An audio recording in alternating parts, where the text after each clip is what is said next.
Hello and welcome to History's Untold Stories in America. I'm so happy to have you here. And we had an amazing call last month, really discussing a variety of things, not just what I've been writing about, but people's own personal experiences regarding race in America. And it was a very candid discussion. And if for anyone that hasn't had a chance to see that discussion, is on Substack. The replay is there, so I really encourage you to watch it. It's an excellent meeting. I felt so privileged to watch it. It's excellent. Yeah, and what did you now? This meeting is really open to many conversations, so it can be about anything that I've posted, this month or even before, or any of the hot topics going on right now, like Kamala. I'm so, excited about that happening Sure. right now. I pray that all goes well, and too, like this week has been really interesting regarding the announcement because I've been seeing different groups, like the Win-Win Black Women. They had their Zoom call that had over like 40 some thousand, and maybe like I think actually ended up being like 70,000 people on the call. And then Black men also had their group, and they raised a lot of money on Monday night. And then after that, I saw a group of white women, I think on Wednesday or Thursday, they had a call, and they raised $8 million.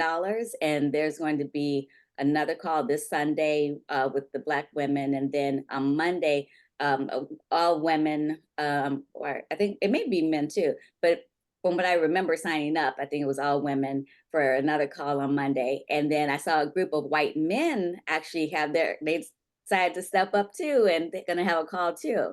So on Monday Wow. as well. So I'm feeling the energy, and it's really great. It feels contagious. I mean, it feels like it's catching fire, and it feels like I don't even think people care about race and what is it, being a woman. I just I don't know. I feel like enough of this country doesn't even care about that anymore. And we want progress, and we want no more lies and bullshit. And um, I feel like I even think my mother might vote for Kamala. I mean, she's a Republican and drives me crazy. Um, but she also co-founded Planned Parenthood in California, and I think this could even move her. I mean, she makes so much sense right now. Absolutely, especially with women's rights, being taken away, Roe versus Wade. It's just, I'm amazed at where we're at this time in history, just reverting back to No, it's insane. It's just so insane. insane, you know. So I really hope that, because not only because of the women's issues, but that there would be like this whole insurgence of people just coming out and saying yes, of all ages. Because I'm always concerned really about the younger folks, Yeah. 18 to 25-year-olds that don't seem to really care or understand the importance of voting, or they don't feel like they make a difference. And I'm like, no, you do. You really do. I think people are going to raise. I'm already trying to figure out how I can get my vote in, like already right now. You know, like, Right. I do have some thoughts on your last piece. Yes, please share. Um, so I didn't mention what I'm doing now, but I do a lot of work in prison coaching, and I do um, also coaching with folks who are returning citizens. And I also do a lot of work now. I mean, I've transitioned, so now I'm doing like what I call conscious retirement or something like that, where I'm spending all of my time in something that is really important to me. And so I'm also working with underserved urban youth, teaching marketing skills and that kind of thing. But what I see with these folks in prison, just the systemic racism thing hits home really hard because the generation that they were raised in, the generation before them, the generation before them, they really have never had a chance. They didn't grow up like I did. And what I struggle with is that these folks don't have any, they weren't raised seeing, paintings on the walls, statues, learning history about their people's accomplishments. And that's why I think, you even your last post about showing all those people that had come into positions of power. I think starting there, I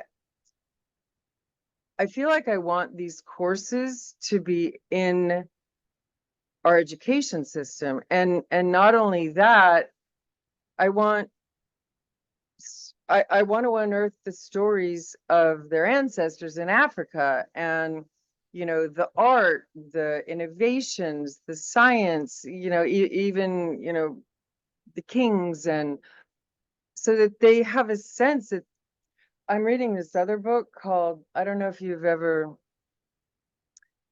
seen it, it's called I mentioned it to you, The Miseducation of the Negro. And I, of But course, I had heard of it, and I started reading it not so long ago, and I was like, everything that is it is things that have been ingrained, yes, in growing up. yes, And I, yes, and so and I'm sure April, you have probably read that book too, probably in our Yes, history I class. I definitely read it. Yes. And so, but it's just really shows I'm ready. I'm ready. the Um, systemic, racism in this country, and what's been ingrained into us as Black people, but from that's I don't want to interrupt you, but I have to say that what struck me so powerfully in reading this book is that it never occurred to me that the people coming out of slavery, I mean, it's so dumb not to have thought of this, but I always thought that, they're fighting for their rights because they deserve, they believe they deserved better. But in every way that they were educated from this Western European, white centered education, that they basically were acculturated to believe that they weren't even worthy. absolutely. And that And was they were and that was less than. calculated, to be that way, to keep things, separate, to keep Right. African Americans down, to have that not only just being elite, but supremacy, is where it all stems from. Like, we're better than you. And then ingraining that all these things, into our psyche, to say Right. and to make us believe it ourselves, so I it's like to think about, even if you don't want to take the Black conversation, let's just put it on the American Indians. So let's just say they had won, okay? We would have been educated about ancient Indian rituals and clothing, and we ourselves would have thought, okay, well, they're superior because to the victor goes the history, right? You get to write the history according to who won. Mhm. And so now it all makes sense to me that we educated people to believe our version, that Right. That we're white, better, right. we're great, I don't even understand how these, uh, you know, I grew up in California, and I never, even in fourth grade, I'm like, why did the Indians have to go into the missions? I mean, what was wrong with their own religion? Why, why did we have to put our own like way of living on these people who already had a great way of living? Right. So I'm sorry. I wish that the history of the Reconstruction could be more known. And I wish that Black people in America could see where they really did come from. Like, And again, because, there are definitely people, there's a population that we definitely do know, but it took a while, especially now. I would say, I grew up in the 70s, so did, April. And at that time, it still wasn't in our school system. It wasn't in our school system in the 80s. And not until I got into college, where we both had African American history course, where we started learning even more about our past, And I have mentioned this before, is that I really didn't start caring about everyone else's history until I knew more about my own. And after I had that class, then I was more open to understanding and learning about others, because when going up through and just finding out, you're just constantly learning about, like, American history, but not seeing our input into it, except for slavery, and then it goes to civil rights, and then that's it. I mean, the Jim Crow era was 100 years. 3 years. People just go, oh, the Jim Crow era, like, it was 10 or 20 years or something. I mean, I also read Black Like Me, and that was published in 1959. And this guy, they wouldn't even let the Black people off the bus in Missouri to go to the bathroom. He couldn't sit in park benches, in public parks. I mean, it's really something else. One thing, when I stumbled upon that webinar about the last seen ads, it filled my heart to know that most of the people on that webinar were scholars and teachers of all, from grammar school through high school, that were teaching or learning how to teach about the last seen ads, teach about how people of color, Black people, former slaves, were, looking for their family members. So I was so excited. I was even got emotional on the webinar when I spoke, because I was blown away by this actually coming into schools now, and I'm like, thank God. And especially in a time right now where people are, certain groups are trying to, ban books and erase our history even more. I'm like, there's still so much more to be known, and yet you're trying to erase what was even there, what little is there. So there is a movement, I feel, that people are, especially those scholars in particular, are making a point of getting it into our school systems from a young age, so. I mean, I just hope so. And I've started my own project because somebody very well educated, worldly, liberal friend of mine, he was on Occupy Wall Street, and he ended up going to prison one night with some Black folks. They were younger, and he said, I just don't understand why these people choose a life of crime. And nothing has ever made me more frustrated, because I mean, like, they grew up in the projects. Their sister's boyfriend came over and said, boy, you want to get rich, you want to have a girlfriend, you want to have money, take this, go on the corner and sell this. And that's all they know, that. And so how can you think that they're going, if you're not a rapper, if you're not an athlete, you're going to sell drugs? That's it. That's all they've ever seen. They don't see CEOs, they don't see Elon Musk's of color around them. And so I just want people to so I've taken up my own project, which is very aligned with yours, which is that I want to create a, a webinar, slideshow that is called something like Systemic Racism for My Compassionate Friends, because so many of them do want to understand, but they don't know the facts. And I don't want people looking at these kids on the street and being afraid and criticizing them and saying, why don't you just pull yourself up by the bootstraps? They don't have boots. They don't have straps. Yes, exactly. What are your thoughts on that, April?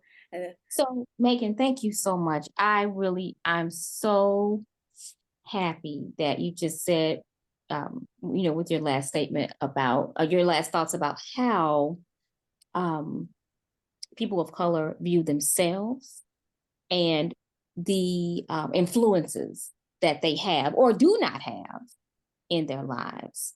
That definitely is so very important. I know that Danita and I kind of grew up in on the same side of the city of Chicago, and West I Side? must the same side, the west side, exactly. And I can truly say, and I know that Danita would agree, we made it out. We made it. And that was because, you know, we did see some of the bad stuff, a lot of the bad stuff, but we had an opportunity to see some of the good things as well. And we had opportunities that, some of our fellow students or, people that went to school with us or lived in our communities did not have. And also in our own respective families. It starts at home. And just like you Of said, course it Megan, does. Of if course it that's what they're seeing and that's what they're training under this, that's what they become. And I know that this was discussed in the June meeting, but one thing I've always said, which does stir up controversy every time I say it, which is I'm really grateful that we had that other president, we're not gonna say his name, the other president, when he was president, that there was so much that came out, especially regarding race. And I thought, no, we need to know this. We need to know that these thoughts are still going on. We need to know that this Yeah. behavior is still going on. And I think a lot of people were just in denial, like, oh, that's from the 1940s, and that's from that happened in the 1950s. No, it definitely is happening now. Yep. And yeah, And and then, it to hire her cousin, and that was in the 90s, because KKK lived right, across the street. So yes, yes, exactly.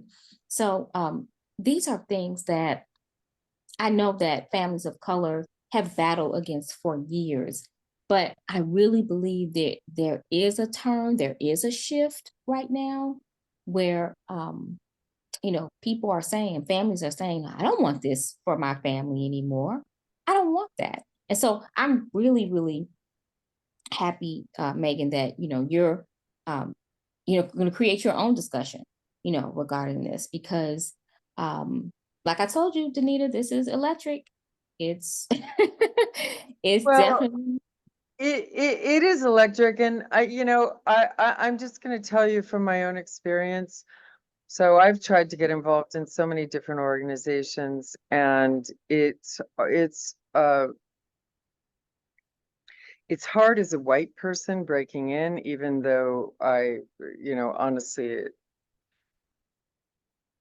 it sounds weird, but I spend a lot of time. I'm not even going to say what I was going to say.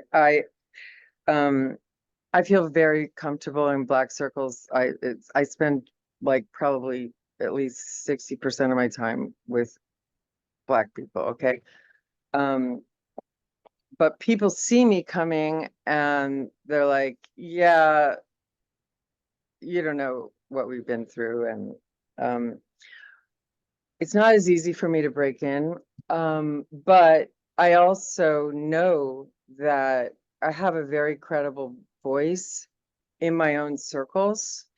And that is an easy way for me to make a difference because a lot of people don't even, the people I'm having like lunch with, they don't even know the term recidivism or systemic racism, but they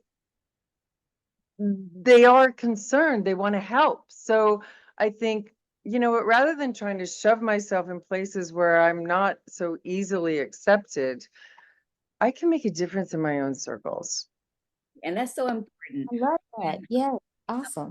I when George Floyd happened, when the murder of George Floyd happened, and people were really we were, I know I posted a lot on Facebook regarding my anger about what was happening and what continues, to happen within the policing of Black people, And then so many white folks came to me wanting to know, well, how can we do better, And I said, well, first of all, there are tons of books to educate yourself.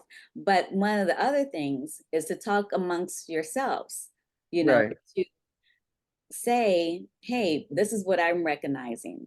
And this is what I know. Share your own knowledge of what you know what's been going on in this country against Black and brown people, and speak on it and bring up the conversation. Yeah. And Yeah. one of my editor friends, he really wanted to teach his sons. That was a big thing for him. I think at the time his sons were, one was 9 and one was 14. And it was so important to him to be able to give this knowledge to them coming up in this country, as a white man, and instilling and for him, for his sons peers to be able to, like, if he teaches his sons these things, then he would, his sons, Right. expand and teach, their peers as well, and have empathy and compassion, and to see how that we can do better as a people. Yeah. I, I know Lisa brought up in the last, in the June meeting, that Lisa told me about this anti-racism course, and I took it with her. And the way I want to do my work differently is that in this course, they just wanted us to feel horrible. And honestly, everything, like, I said, somehow I was like shut down and told like something I was saying was wrong.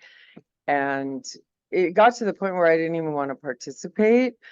And I I want to create a safe space where people can say, hey, I never thought about that. It's actually, hard sometimes for Black people to get a credit card. I mean, so I think that's the other thing that I just it's like I get all the anger, but also we need to create allies, right? If we're going to do this together, if we're going to move things forward. And it's just hard when this racism topic is approached, trying to make me hate myself because I was raised, in a normal middle class family. And so I just want to also find a way that we all can have these conversations and people can speak openly and say, gosh, yeah, maybe I am racist. I didn't know that, doing this, that, or the other was going to be perceived that way. And yes, I do have white privilege. I mean, I know that.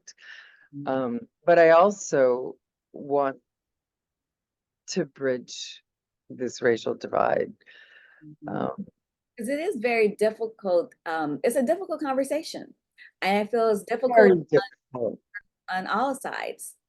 It's difficult on the Black side. For myself, I can only speak for myself, but I always feel that because it can be very triggering, Yeah, it of triggers our own, pain, our own hurts, and course.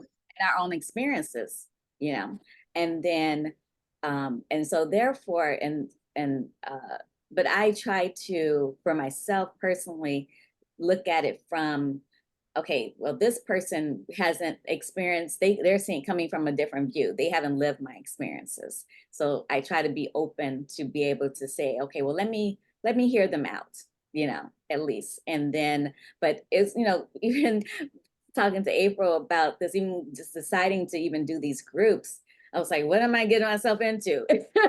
Because I'm sure as it expands, in it, some conversations may be, heated or very impassioned. And I hope that we can also, keep like a level head regarding it. And I hope to set a platform of, okay, let this be a safe space for us to really explore and express, our experiences, and we'll see we have actually more in common than we don't, so in some cases, just as human beings, period. And Of course when you you do. actually, Yeah.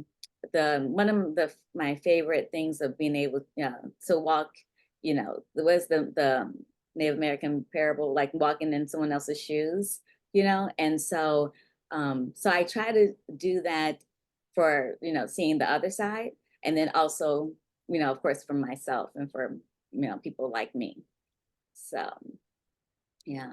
It is hard, Danita, and it's also, I find myself, I mean, I've probably watched, 30 films, and, I read these books, and I'm trying to work on my content. And sometimes if I'm not getting, beat up for actually saying the wrong thing, sometimes I'm just so depressed. It's hard content. Mhm. Hard. It's brutal. It's brutal. It's hard work.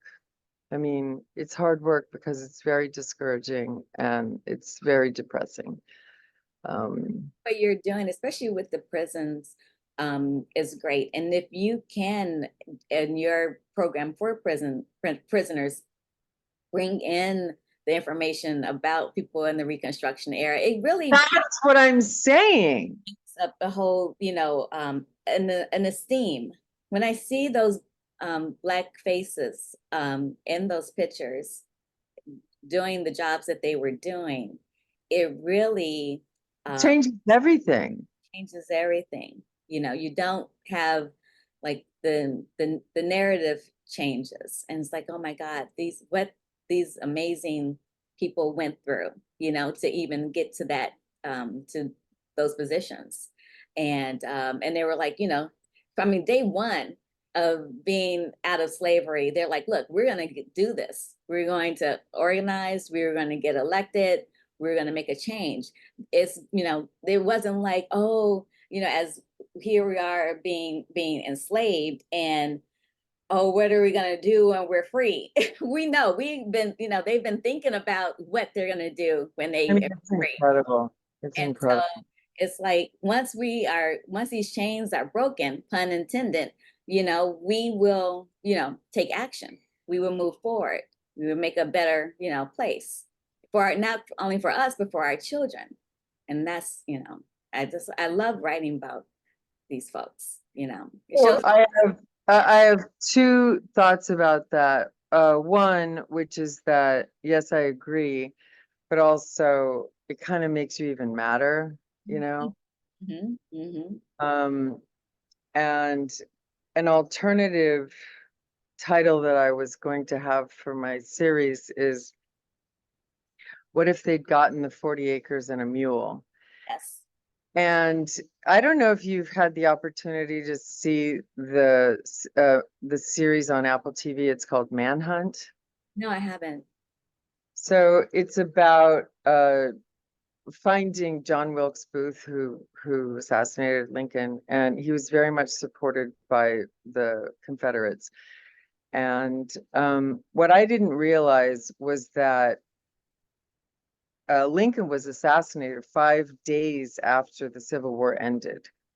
So what he had to have Andrew Johnson as his vice president, because Johnson was basically a Southerner. He had a lot of Southern pull. And so he needed him to bring in the Southern states. But as soon as he was assassinated, Johnson undid basically all the things that Lincoln had put in place.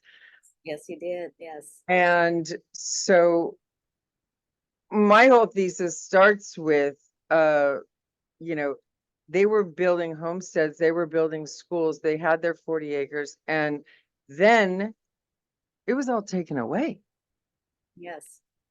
because Johnson didn't care about it. He didn't want that. He didn't believe in any of that stuff. So from the get-go, they never had a chance.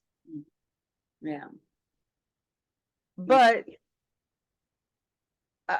I struggle with, it's like it makes me so mad to see your last post and see all those beautiful faces and representatives and how far they must have kind of, how did they even do that?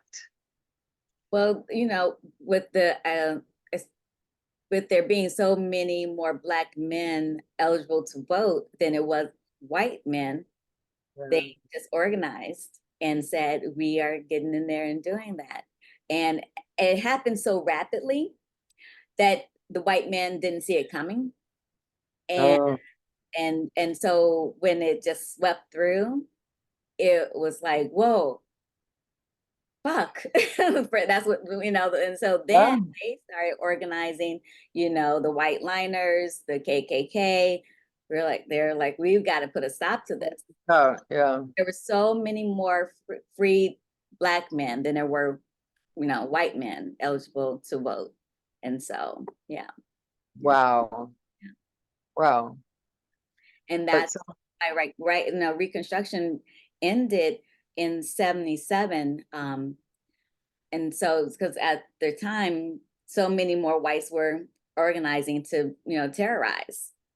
And, you know, all those massacres happened, and it put the fear into Black people to not vote in the next election that happened. And then from there, um, they, because they weren't voting because of they've been pushed away from the polls, then all the white men got back in and changed the laws to the Jim Crow laws. So.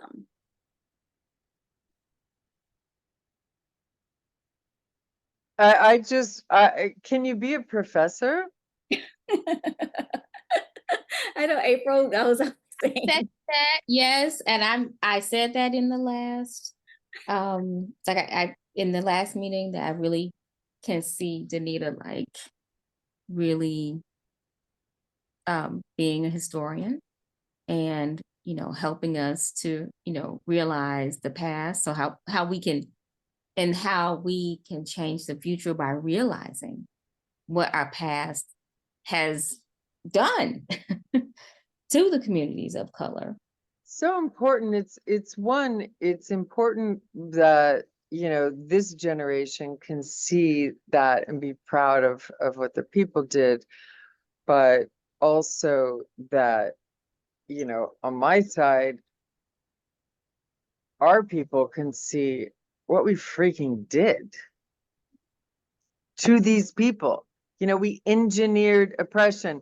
That's why they're not in a good place right now. Absolutely. Yes. Yeah. So we have started the campaign not only for Kamala, but for Danita.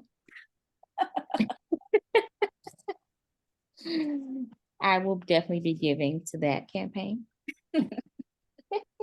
It's a lot because Danita, you have a regular job, right? So I'm a producer. Yeah.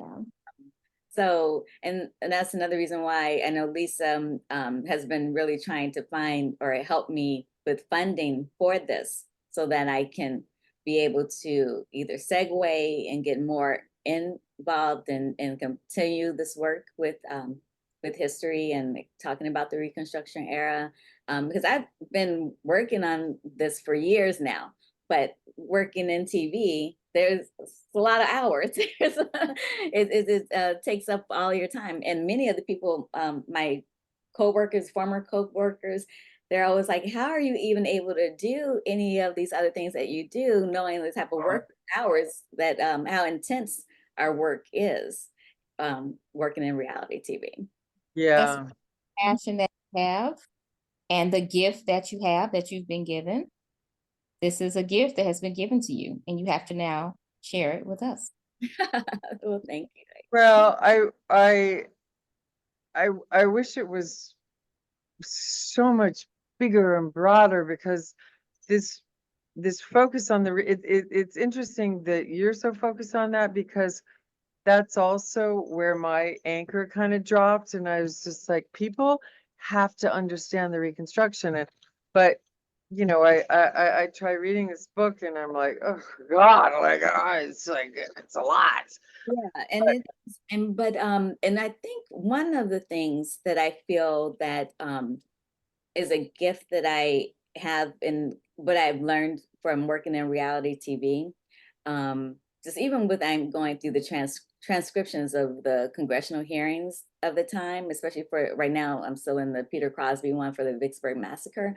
But as a reality television producer, I normally have to just look at hours and hours of footage to figure out the story. What's the story? Yeah. And it normally, and for me, it pops off on the page for me, or it pops off on the screen. And so Yeah, yeah. reading through those thick texts, like I said, Christopher Waldrop is one of my favorite authors regarding the Reconstruction era. Okay. And but I see all of the nuggets to be able to draft and craft a story, you know. And one thing that I'm toying around with for my next installation, as far as Histories Untold Stories in America, Spencer, I had started reading some of the transcripts to do as a podcast, and then as I did a section of it, I said this would be great if I paired it along with Spencer, because he's a comic, and I would love to get his comedic take on the actual transcript of it. And so like kind of how there was this I can't remember the name of it, but it was on Comedy Central, where they did this sketch of this guy. He uh plays like what Barack Obama's, like how he actually presents himself to everyone, but then the other person would come up like the angry black man, like this is actually what he really means. And so that's what I want to do with the transcript. So we're going to try a few of those and see how it comes out. But That's such a good idea, because I mean, like I told you, I try to read this book, and it's so dense. I'm like, I want to learn this stuff, but my brain hurts, So, but if you could make it in sound bites and even entertaining, exactly. that's a genius idea. And like having a funny black man like chop it up. I mean, that could be really good. I think it's gonna be great. Because our first one that we're working with right now is the mayor's testimony at he was the first one up for the congressional hearings, and we now know that there were hundreds of people killed during the massacre. And in his testimony, he was like, "Oh, I didn't hear about any killings," you know. I'm like, "You are just lying." Yeah. Have you ever watched John Oliver? Yes. Mm-hmm. Yeah. So the way they put those little funny things right here, the funny pictures, and he just always intersperses it with like this hysterical take on something that makes you remember the point, but you're laughing. And I think that's very effective. Yeah, for sure. So we're gonna take a stab at it, and as we do, we'll post them. So Wow. Wow. I yeah, love it. it's really I many times as I've been going through the testimonies, and I would stop reading and I would run up to him. I would say, "Let me tell you what he just said." Wow. Yeah. Yeah. Yeah. He just said this. This one guy who's like, "Oh, the black people love me," kind of like how Trump does, like, "Oh, the blacks love me." This guy, He was one of the colonels um, in the war, and so of course fighting on the Confederate side. and, and Black he people love me. Oh, great. the Negroes loved me, basically, is what he was Oh, that's so funny. saying. So Wow. yeah, so there's a lot I feel to be had there. And then also too, once I'm done with the Vicksburg, the congressional hearings for that, I'm sure there's congressional hearings regarding like the Colfax massacre and all the other ones because um, it's just all really, it really was a horrible events that happened, and people had to be held accountable for what went down. Well, and But a lot of people still got off. So correct me if I'm wrong, Danita, you know better than I do, but I feel like, and I apologize for not knowing this, but I feel like in Tuskegee and Tulsa, there were thriving communities yes. and that they were prospering. And even though they were segregated, they had their own schools and businesses and banks and education centers. And then they were burned down. Yes. Is And that right? yeah, for Tulsa for sure. Tuskegee, April, do you, that's not the, which one was that one? Is that that's not the Rosewood one, that's different, right? No, that's not Rosewood. Yeah, because that was another one that happened. And I mean, I know about Tuskegee Airmen, but that's a whole nother situation there. But the Tulsa Where massacre, the experiment was? say again? That be what the experiment? Maybe you're referring to the Tuskegee No, experiment? no, I don't mean the experiment. I just for my own work and maybe for something that you're doing. And when I say my own work, I would love for us to somehow combine forces. But I wanted to show examples that Black people were succeeding, Mhm. like they were building prosperous communities. They were going to church. They had There were a lot of beach communities too.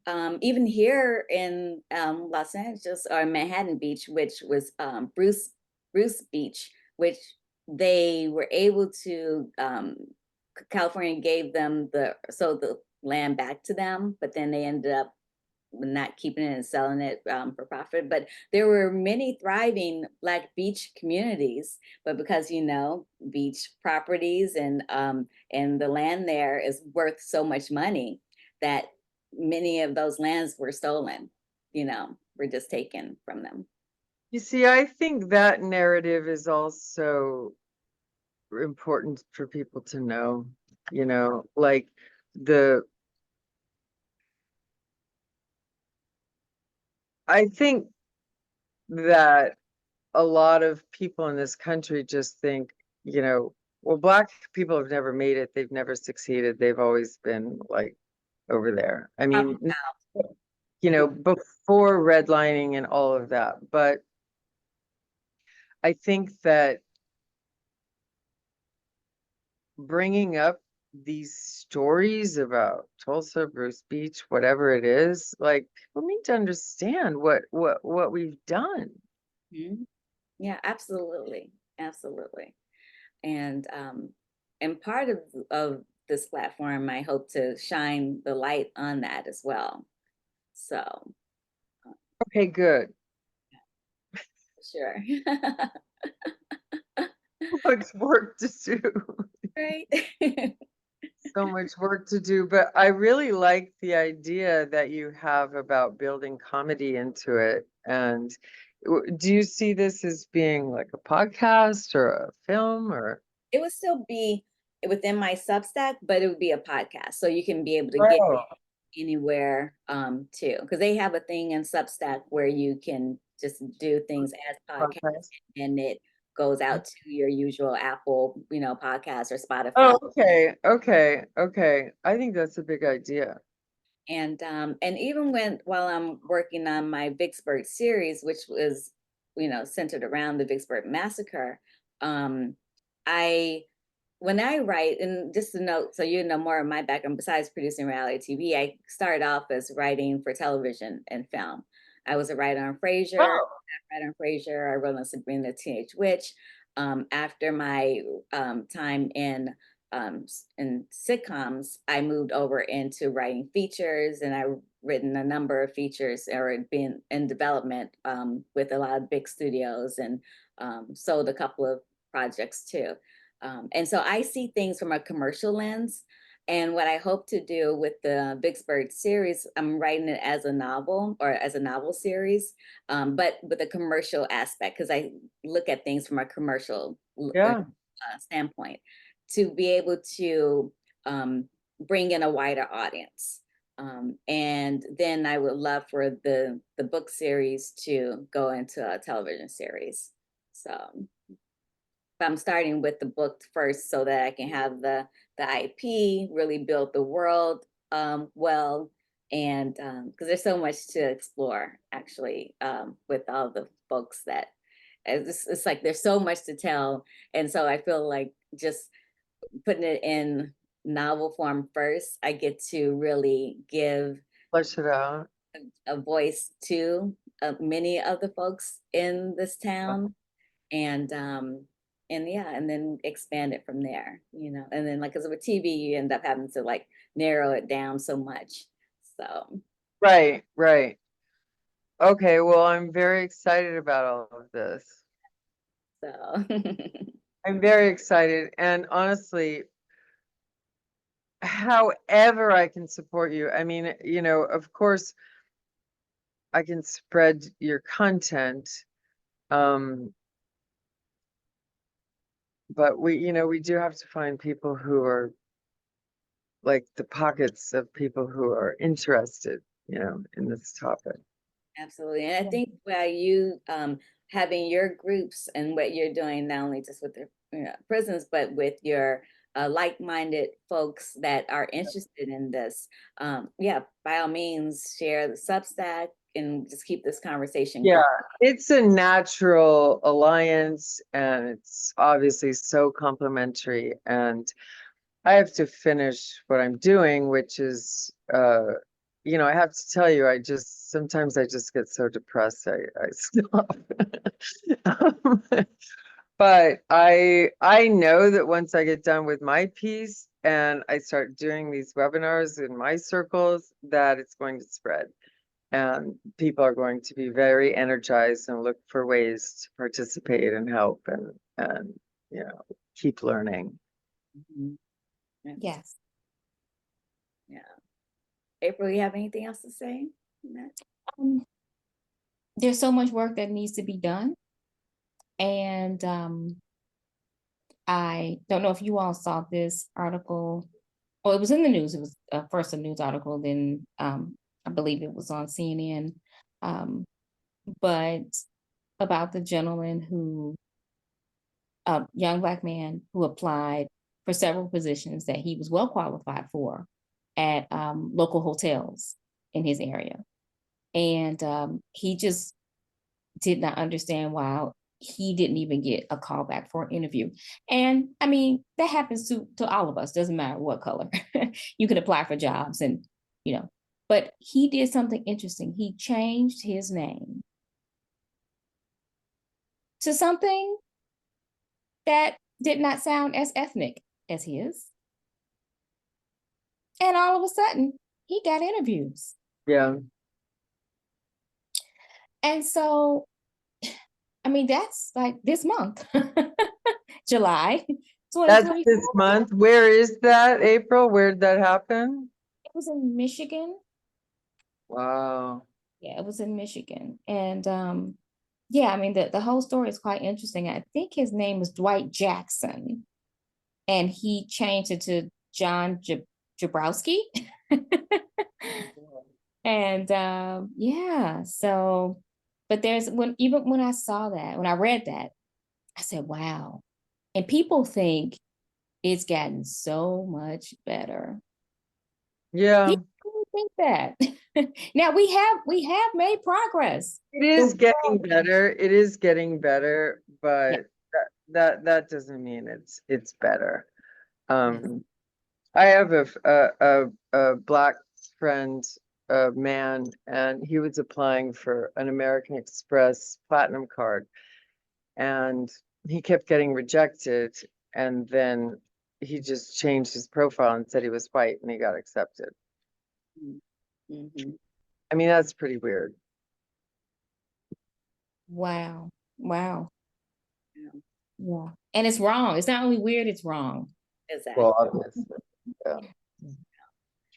All of these perceptions and stuff is so ingrained in many of our, financial institutions, and just in hiring practices is still very much, ever present. And that's what also upsets me with people that have been, reversing affirmative action, um, DEI.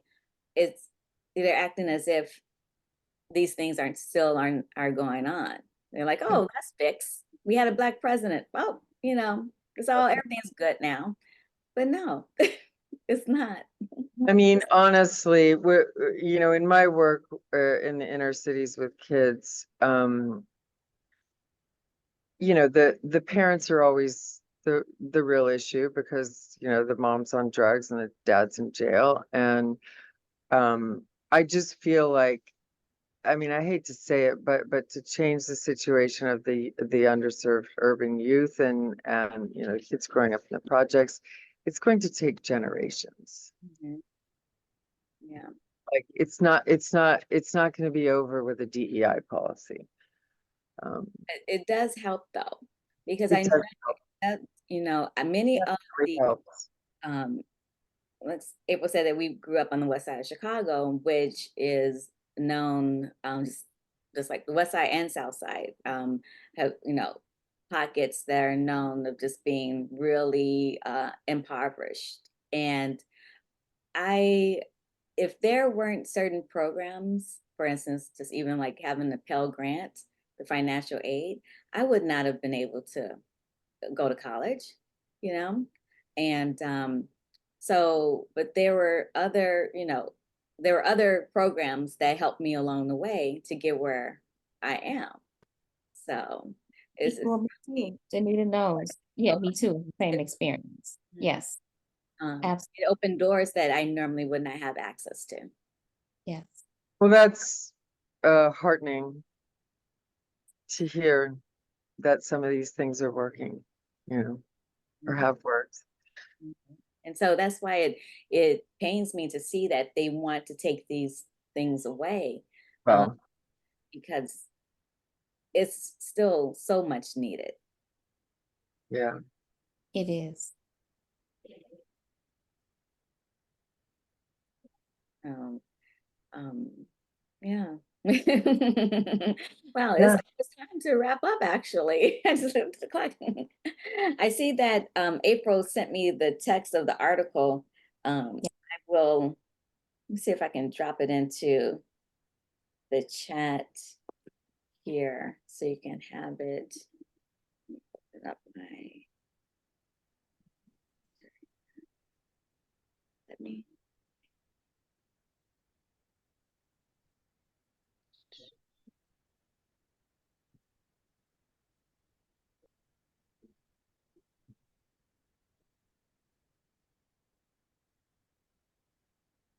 All right, I'm gonna pop this in the chat. And then I will also, when I repost this video, I will put that link there as well, just in case if it doesn't carry over to the post. So, Okay. Black man got a job interview after he changed the name on his resume. Now he's suing for discrimination. Yeah. Okay. I opened it. Cool. I mean, not cool, but But again, I just want to thank both of you so much for joining me on my second call. it's an honor to be here. I so applaud everything you're doing. I feel so lucky to be part of it. Thank you so much. Thank you. Thank And I'm so grateful to have both of you here. And I hope that as, time goes on, we'll expand and expand even more. And it's great. I'm happy to share all of this information. And as I come across even more things and post more stuff, I just look forward to sharing it and talking. Definitely. Definitely. And I will share anything and everything that you do. Thank you. Thank you. I'm going to stop the recording.